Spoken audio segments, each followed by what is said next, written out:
Thank you very much, Your Eminence.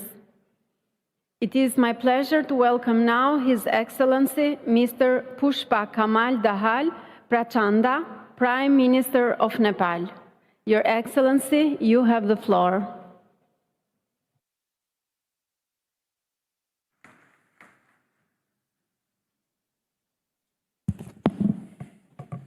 Thank you, Madam President, Excellencies, distinguished delegates. At the outset, I congratulate the presidency of this COP28 for hosting this conference and thank the government of UAE for extending a warm hospitality to my delegation. Madam President, I bring the message of 30 million Nepali people to this conference. Our message is clear. Mountains are tortured by rising temperature. Save them first. I am deeply concerned about the finding of the recent IPCC report that states climate-induced disaster breaking records in the Himalayas. We have already lost 1/3 of our glaciers, and scientists have warned that we are going to lose another 1/3 by the end of this century. This is a wake-up call to all of us.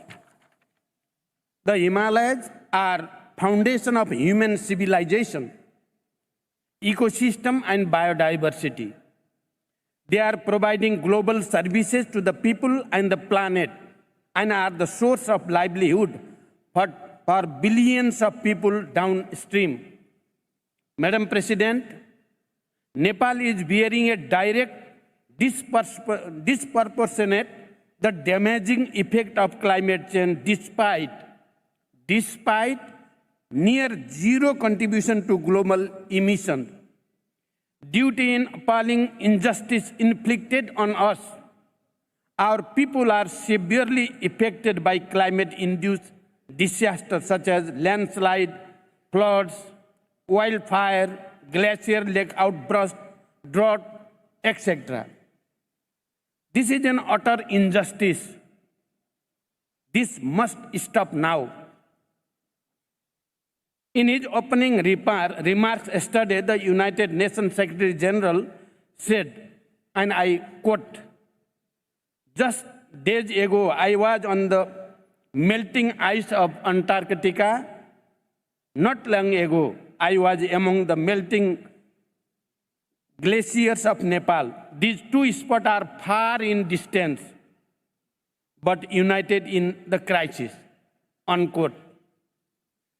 Similarly, in his recent visit to Nepal, he said further, and I quote, "Stop war against the nature," unquote.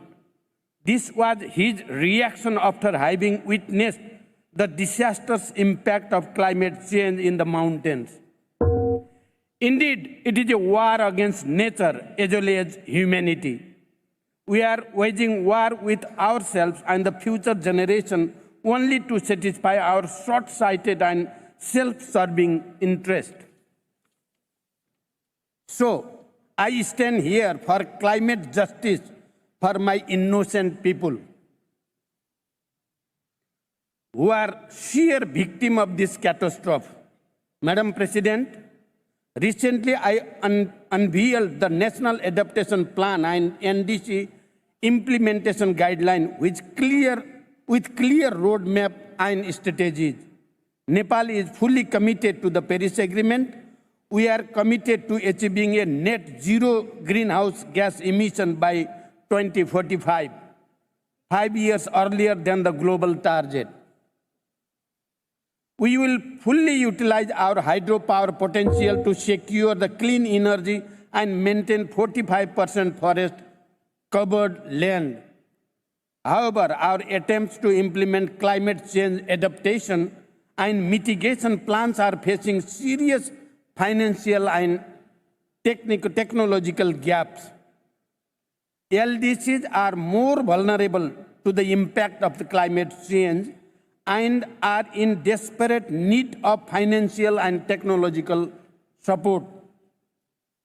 As the chair of the LDCs, I urge the developed economies and international community for more predictable, adequate, and equitable resource and technologies for LDCs.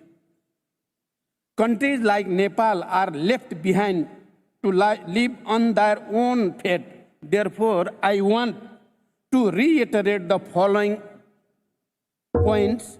Number one, developed countries' pledges and action do not correspond with each other. They must raise their ambitions and fulfill their commitment urgently. Number two, they must scale up climate finance to make up for the $100 billion shortfall and double the adaptation finance by 2025. And ensure fair financial arrangement without condition, constant, and compliance.